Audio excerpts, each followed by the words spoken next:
the local church is supposed to share our lives together. We are supposed to share our lives together. Our culture is doggedly individualistic. We live in silos. We stay in our lanes. We don't let others into our lives easily, despite the fact, which I think is very interesting, that on every survey and focus group imaginable, people list community as something they desire. Every single one. Every person says on a survey that they want a community around them to share life with. They want to share struggles. They want to suffer together with people that love them. They want to celebrate together with people that love them. They want to have fellowship with somebody.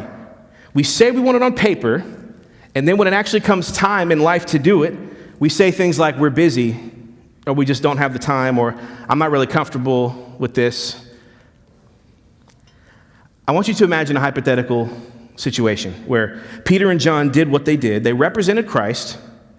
They stuck their necks out there. They preached. They defended the gospel.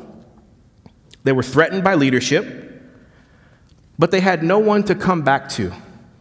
They had no rest, no support group to come back to. They had no church to rally around them after what they had just gone through to build them back up. Do you think in that hypothetical it would be easier or harder for them next time to go do that again? It would be harder. When someone is about to take one on the chin, it's important that you know that you have a people that will stand by you. That's why, listen, infighting and disunity is a death wish for a bold witness church. If you're fighting people inside your own church, you don't have the energy to do anything outside your own church.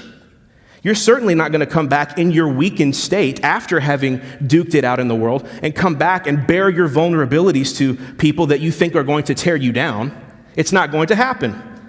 Imagine a firefighter that has gone out and spent all night putting out fires and burning buildings. He's rescued people from the flames. He's carried them on his shoulders. He's risked life dodging debris, falling beams. He's weak from smoke inhalation.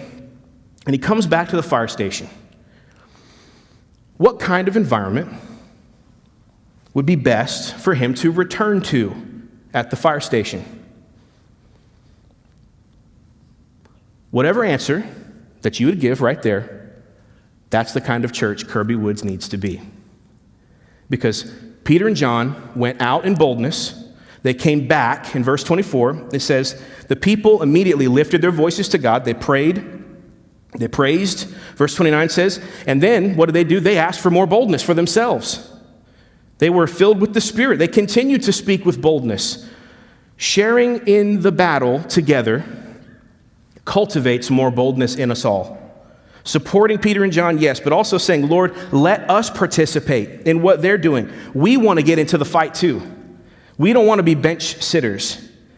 So listen, a church must share in worship together. Yes.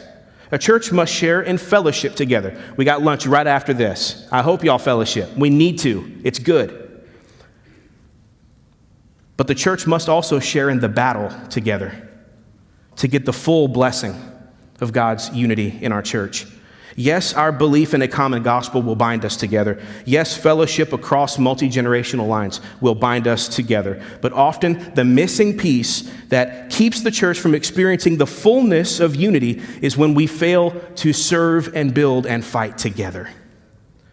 If you know that each of you are out there on a Monday, on a Thursday, on a Saturday, fighting the good fight, sharing the gospel, applying God's word to the world, if you know that you're not alone, you will be emboldened too, to know that others are doing it as well.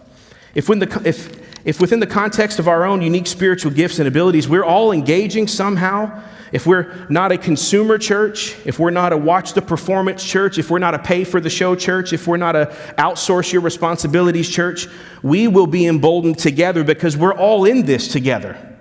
This is not a top-down thing. We're all in this together. Churches where you spend all your energy fighting each other will kill your bold witness in the world. We need to be together. We need to be the church that loves and builds up and encourages each other so that we can be replenished to leave this place and go where the fields are white for harvest. Share in the battle out on the mission field, but don't bring the battle into the house. This past week, One of our own, Tom Gray, was in a serious high-risk surgery. And let me just tell you, I saw our church rally around their family in prayer in a powerful way. That's what it looks like to share the battle. Tom's battle with cancer and tumors and internal bleeding is not just his problem. It's not just a battle for the Gray family. It's for us because we share this together. When one of us hurts, all of us are hurt. When one of us celebrates a victory, a baby is born, something great happens, all of us celebrate that victory. When one of us goes to the mission field, all of us go to the mission field. When one of us boldly proclaims Christ, is persecuted, we're all together in that too. If we cultivate a church like that and continue to build upon that, you will see more and more boldness from people you never thought you'd see it from them before, because we will be building up something that cultivates more later.